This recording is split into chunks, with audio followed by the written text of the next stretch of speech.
Li Tirkiye gelek mamostayên zanko danezana akademisyenên ji bo aştiyê îmza kiribûn. Ev akademisyenana li ber vê îmzayê ji kar hatin avêtin an jî ceza xwarin.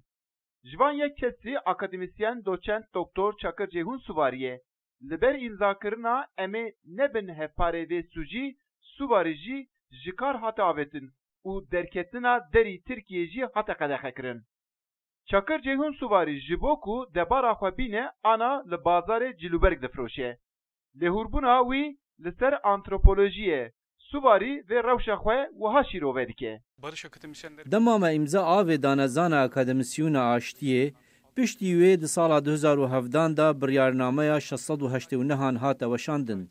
Li ser vê ji zankuyê hatim avêtin. Piştî wê jî ez hatim vê derê karê firotina Cilûbergan dikim. Lê mixabin li vir jî kar bi dilê min nameşe ji ber ku bazar gelekî xirab e.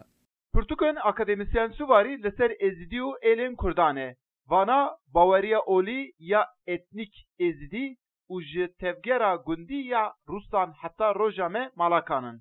Xêrî van pirtûkan jî gelek gotarê wî di qada navnetewî da hatiye belavkirin.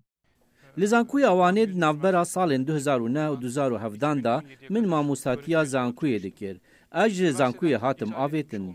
Lê ev nayê wateya ku ji akademisyonê jî dûr ketime. Ez li hêlekê da karê firotina Cilûbergan dikim û li hêla din jî karê akademisyonê berdewam dikim. Di nava van deman da jî gelek gutarên min hatine weşandin. Li ber debera xwe Suvarî di demên mesayiyê da ser firotina Cilûberga radiweste. Piştî wî jî xwe ji dersên antropolojiyê dûr naxîne. Di demên betal da ser karê entelektüel disekine û xebatên xwe yê taybet berdewam dike. Eyüp Demir, Deng Amerika, Enkare.